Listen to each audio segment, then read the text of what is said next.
Tying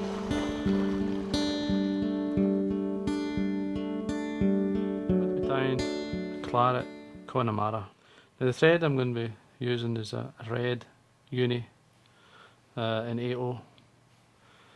Just it helps to enhance the colour of the fly. The hook I'm tying on is a Camisan B175 size 12. Now I've just been doing a layer of thread and then removing the waste piece. Now the tag, there's going to be a tag in this fly. I'm going to use a red holographic here, just come down and come back up with the thread.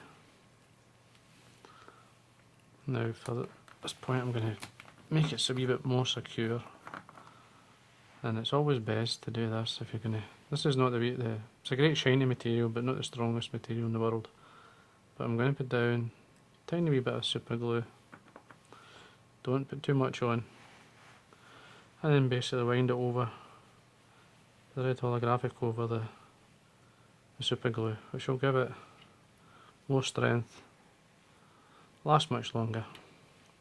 All we need is a couple of turns to get it to sit. For the tail, in this case here I've got some golden pheasant crest, and all I do is basically hold the point. You're looking probably the length of the shank for the tail, so you hold the tail in your finger and thumb, 2 or 3 turns to hold it. Just have a look, that's fine. And then come in and take away the excess. Now the ribbon of the fly is just an oval gold tinsel, a small or a number 14 if it's Vineyards, in this case it's number 14. All I do is offer it to the side. Basically at this point I would tidy up. As you see, I've kept it the full length of the body so there's no lumps and bumps. You don't have to be too careful with this because you're going to put a dub body on it like seals fur. This is the claret I'm using here. It's a claret seals fur, the reddy side. It's a nice colour. You could go darker, you could use the black claret, which is nice. Just simply dub it onto your thread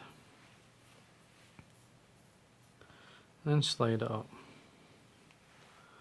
Now I usually get a turn or so on, which is like an anchor point, and then I can tighten up or slacken off the seals fur as I wind up to get the shape and the bulk I want and the body itself.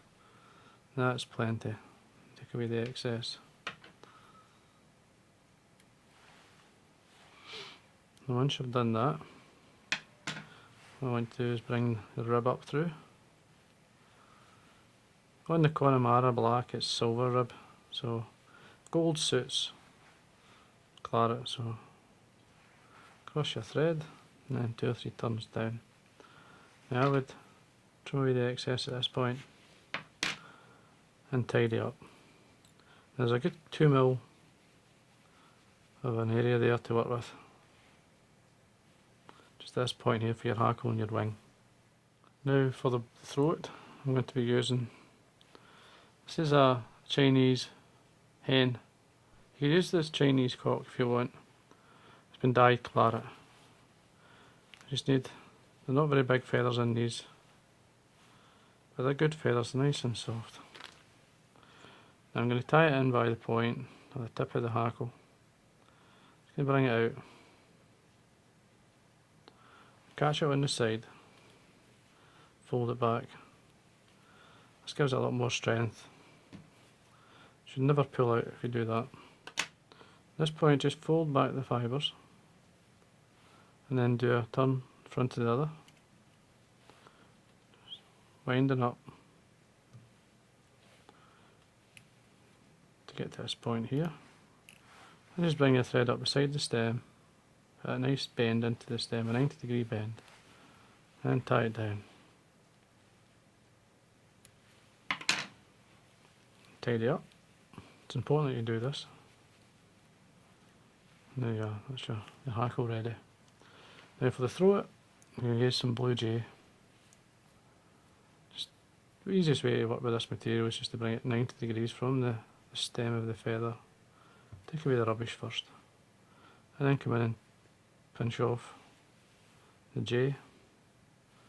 Now you could turn your hook upside down, or what I like to do is come in, get the length as basically to the barb with the hook, or the point, sorry. Point between the point and the barb.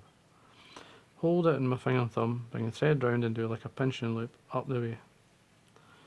If you can do a pinching loop down the way, you can do it up the way. Just by practice you'll get that. Draw away the excess. And again, just come in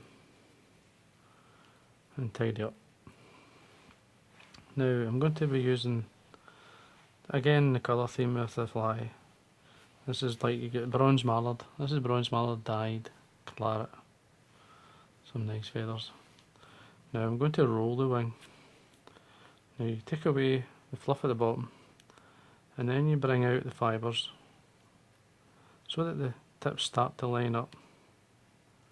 Just bring them out, and that's as close as you'll probably get with the angle it's on this, and then tear them, tear it off.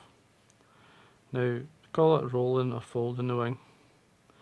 Now the best marked area is towards the point of the hackle, so I'm going to fold this from the bottom up. I'm just going to roll it, fold it in itself. And you may have to do this about 3 or 4 times. So that's twice.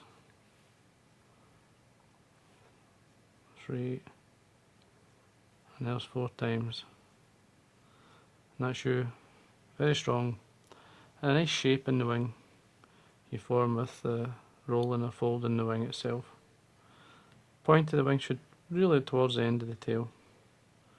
Then you come in, do a pinch and loop 2 or 3 times and then tighten up. Make sure it's sitting on top, and then you can have a look. That's fine with me. And then come in with your scissors, cut at a slight angle. Now what I like to do here is bring the thread to the front or to the eye and build thread from the front up onto the cut ends. Find it much easier to do that than try to wind from the back down towards the eye. Just forming the head just now. And there you are. Just come in and put a finish. 1, 2, 3, 4, that's plenty. And trim away your thread. You could put jungle cock on the fly, but I'm just going to leave it because it's a great fly without. Just a wee bit of fine hair there, I'm going to trim it away. There's always a hair, there's always one. Just the way things work. You see the blue jays underneath. Then all you have to do is get some varnish. Just a fine, use a brush. Just lightly tap it all the way around. Taking the varnish with you. Just be careful, you don't want to touch the wing or the hackle. And there we go. Once that's dry, you can add another coat. And that there is your claret, or your variant of the Connemara. Excellent fly to have in your box.